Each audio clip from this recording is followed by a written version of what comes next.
lại sai quả.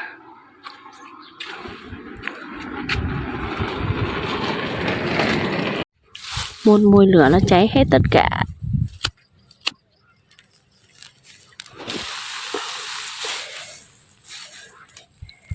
Chạy thôi.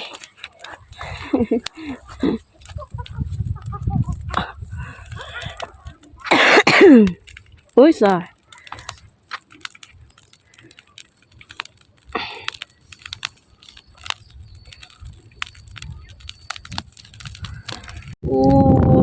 Kể ra mà có khoai nướng có phải ngon không? Nhưng mùa này đấy trồng được khoai để nướng.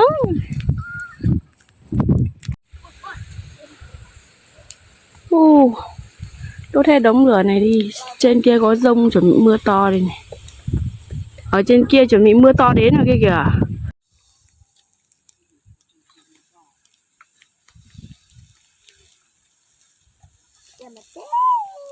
Khoái quá, xuống dưới này anh. Wow. Các bạn ơi, đây một cây tầm bóp rất là to và sai quả nha. Ui, sai thế, cây này mình sẽ để lại ăn. Đây hái vài quả ăn. Hôm nay lại thấy một cây tầm bóp to. Ôi trời ơi, ngon quá. Ôi trời ơi, con mèo này lại theo mình ra đến tận đây rồi. Mày ơi, đi đến đâu mới theo đến đấy. Này, đi đến đâu theo đến đấy chứ để. Giờ mèo lại mèo thích cô chủ thế chứ nè. Mèo ra đi để tao hái quả nào mèo ơi. Úi trời ơi chứ này lại còn. Úi giời. Hái khá nhiều quả đấy. Mấy hôm nữa quả chín nhiều hơn này. Đây vẫn còn ít quả chín ấy. Làm cái gì đấy đó? Cháu cuốc đất ạ? Hả? Cháu hái tầm bóp ăn. Em mèo. Thanh Hà này không chịu được. Cái quả tầm bóp này to ấy.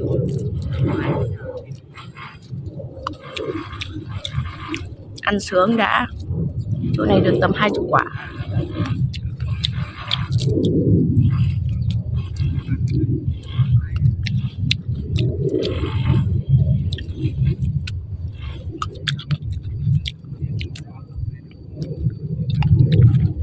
Lâu không được ăn rồi. Nóng luôn. Đầu vàng.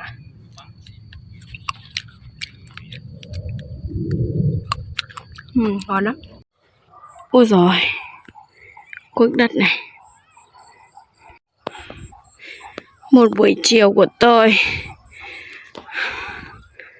Đây là rau sam nhá. Đây mình sẽ hái rau sam để ăn này. Rau sam này mọc rất là nhiều, mọc dại rất là nhiều. Không biết là chú các bạn có không? Đây rất là non này, mưa non lắm. Non thế. Còn đây là rau dền cơm, mọc dại. Rau dền cơm này cũng ăn được nhưng mà thôi để bữa khác hái rau sam ăn trước. Vì sợ hai thứ nấu lại với nhau không ngon. Rau này mọc dại ở vườn và cánh đồng rất là nhiều. Nhiều nơi sẽ không biết ăn. Ngon đấy. Mưa mọc nhiều thế. Rất là xanh tươi tốt này. Mình sẽ hái về xào tỏi ăn. Định không hái nhưng mà nhìn nó khá là dài, khá là tốt rồi. Không hái thì nó già mất. Nó mọc ngay trước cửa nhà mình ấy. Hái luôn để nó mọc qua lớp khác lại ăn tiếp. Đấy. Này, hái một tí được khá nhiều đấy. Đấy, nhiều loại rau không cần phải trồng cũng có ăn các bạn ạ. Như rau sam này, rau dền cơm này, rồi rau tầm bóp này là một trong những loại rau không phải trồng, nó tự mọc. Mình hái về nấu ăn.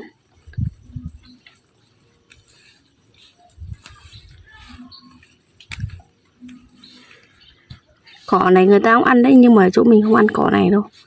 Gọi là cỏ mần trầu. Ở chỗ khác người ta ăn đấy.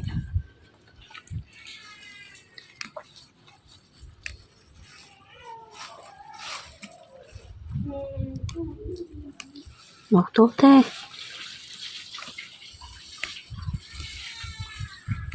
Chỗ này mọc rất là nhiều này, nhưng mà chỗ này chưa non, chưa dài.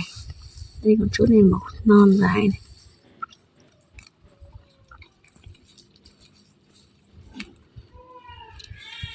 Trời hôm nay mưa đấy các bạn. Làm món thịt luộc.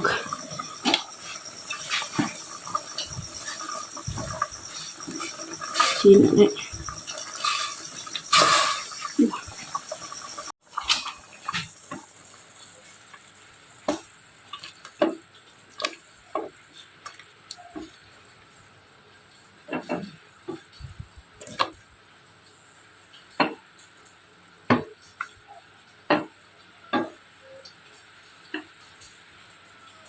Đây là lá ngải, mình sẽ thái nhỏ lấy. Lá ngải hôm nay là làm món trứng rán lá ngải nha, rất là tốt cho sức khỏe đấy ạ.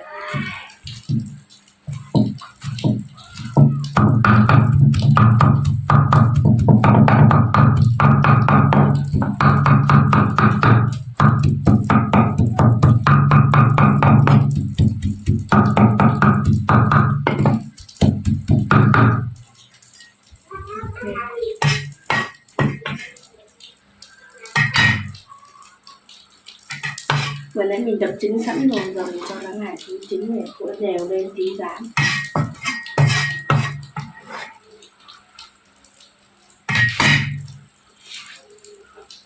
Này trứng mình đập sẵn rồi, giờ trộn đều thôi, tí rán trứng lá ngải.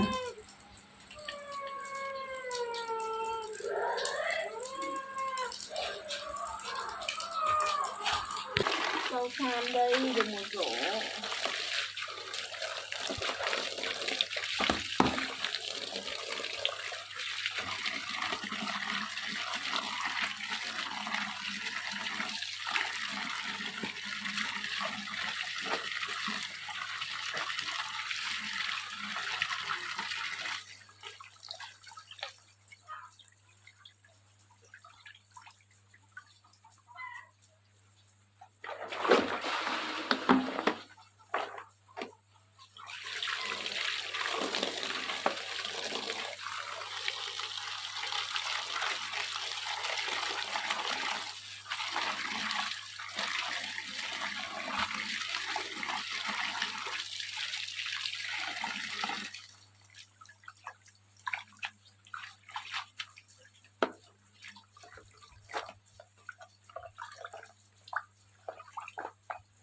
Ăn được quả cỏ rồi.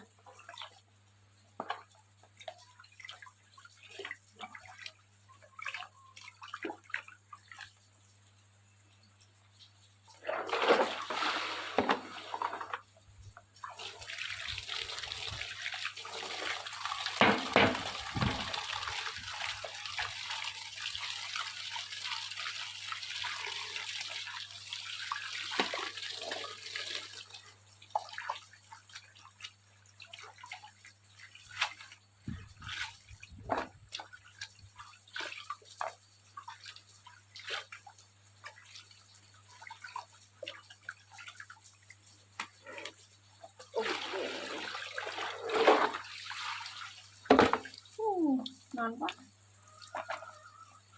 xào ăn ngon lắm này. Đấy, rau sam sam, rán trứng.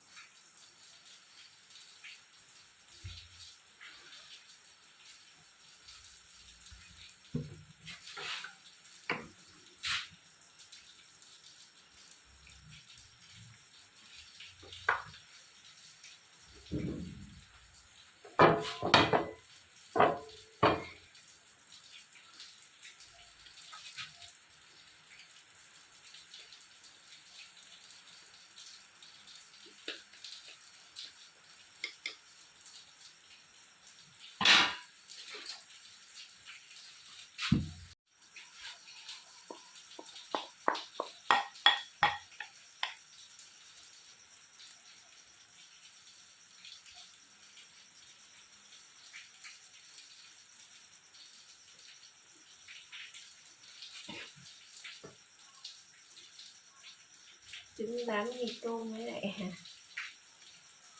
rau ngải cứu.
Thơm quá, thơm mùi nhảy cứu, thơm mùi trứng.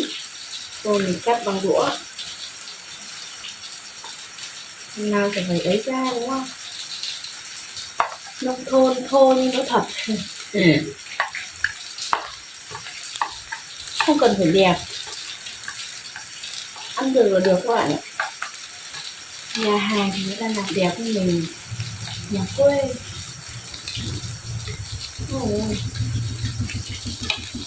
Quên hết người rồi.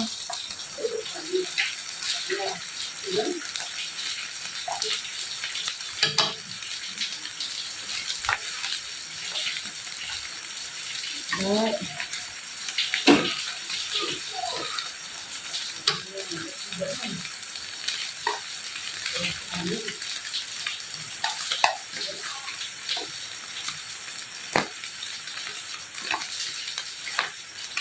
Đấy ra.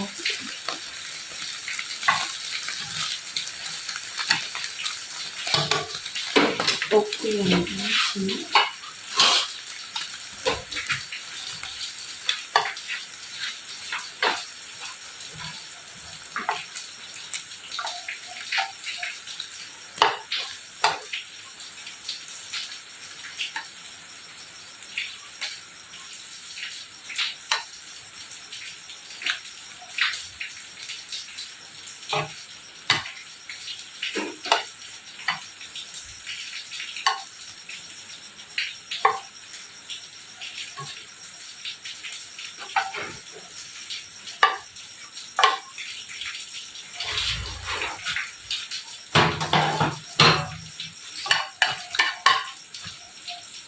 Thái thịt đây.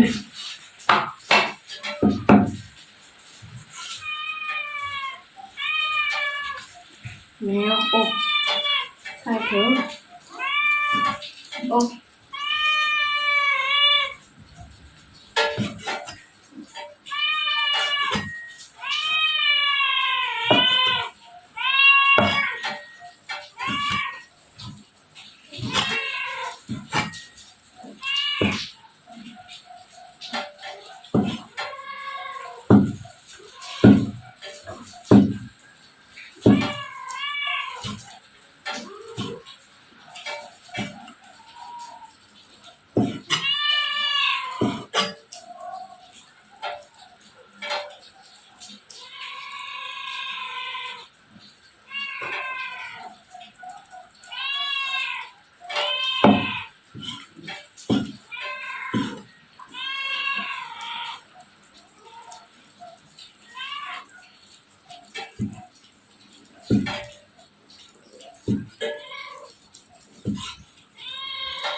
Thật dập tỏi để xào rau sao.